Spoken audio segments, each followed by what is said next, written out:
Hi there, just a very quick one today.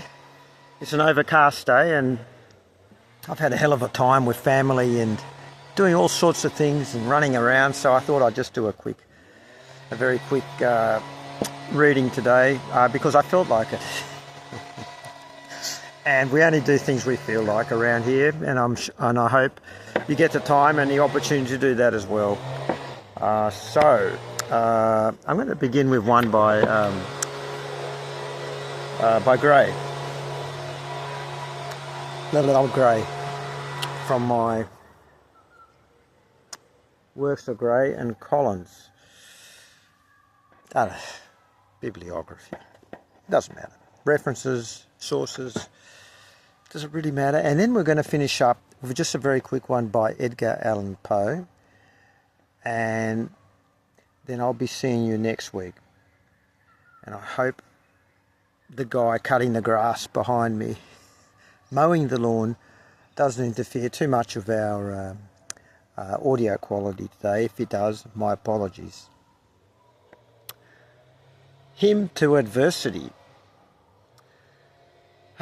Daughter of Jove, relentless power, thy tamer of the human breast, whose iron scourge and torturing hour, the bad affright afflict the best. Bound in thy adamantine chain, the proud are taught to taste of pain, and purple tyrants vainly groan with pangs unfelt before, unpitied and alone. This one has an interesting sort of rhythm to it. The rhyme is certainly there, but there's a beat to it.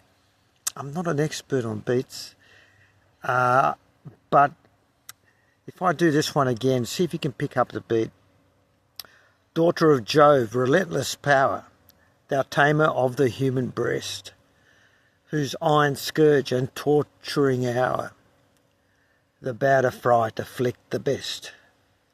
Bound in thy adamantine chain, the proud are taught to taste of pain, and purple tyrants vainly groan, with pangs unfelt before, unpitied and alone. When first thy sire to send on earth virtue his darling child designed, to thee he gave the heavenly birth, and bade to form her infant mind. Stern rugged nurse thy rigid law, with patient many a year she bore. What sorrow was what thou badst her know, and from her own she learned to met at others' woe. Scared at thy frown terrific, fly, self-pleasing, folly's idle brood, wild laughter, noise, and thoughtless joy. And leave us leisure to be good, light they disperse, and with them go the summer friend, the flattering foe, by vain prosperity received, to have they vow their truth, and are again believed. I'm not accustomed to the language in this, so the unprepared reading, it's always delightful. I always get a laugh out of it, but I do trip over the words.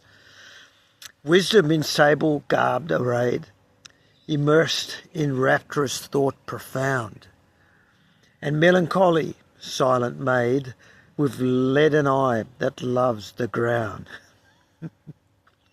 Still on thy solemn steps attend, warm charity, the general friend, with justice to herself severe, and pity, dropping soft a sadly pleasing tear. Wow. We're almost at the end, and that verse was pretty good. O gently on thy suppliants head, dread goddess, lay thy chastening hand, not in thy Gorgon terrors clad, nor circled with vengeful band. And by the impious thou art seen, with thundering voice and threatening mien, with screaming horror's funeral cry, despair and fell disease and ghastly poverty. Thy form benign, O goddess, where thy milder influence impart, thy philosophic train be there, to soften, not to wound, my heart, the generous spark extinct revive, teach me to love and to forgive, exact my own defects to scan, what others are to feel, and know myself a man. Well, I want to issue my full apology to Mr. Gray. First, for my Australian accent. I should have ended with, what others are to feel, and know myself a man. But instead I said, what others are to feel and know myself a man. Well, you can decide which accent you prefer. That is entirely subjective, by the way. I love the rhyme in that. I just love the way that, you know, there's a surprise when it rhymes. You go, oh yeah, he landed it. Every time they land that rhyme, I go, oh yeah. That's good. The Happiest Day, the Happiest Hour by Edgar Allan Poe, as promised. The happiest day, the happiest hour, my seared and blighted heart hath known. The highest hope of pride and power, I feel hath flown. Of power, said I, yes, such I ween, but they have vanished long, alas. The visions of my youth have been, but let them pass. And pride, what have I now with thee? Another brow may even inherit the venom thou that hast poured on me. The happiest day, the happiest hour, mine eyes shall see, have ever seen, the brightest glance of pride and power I feel have been. But where that hope of pride and power now offered with the pain, even then I felt that brightest hour, I would not live again.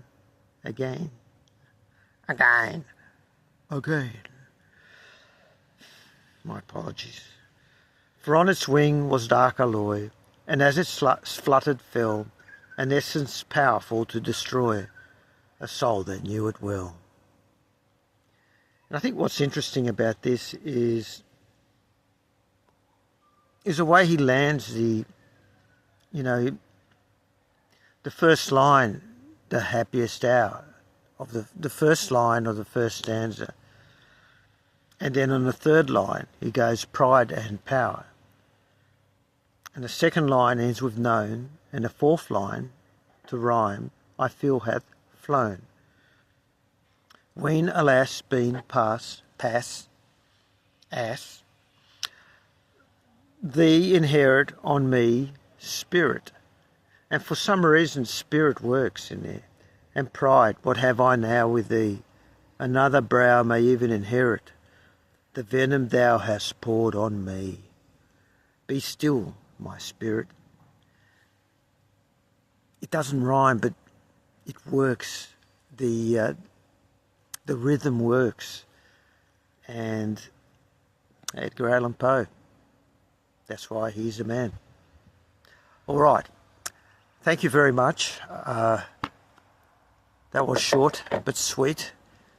And I look forward to the next time. Ciao, bye, aloha, sayonara, goodbye.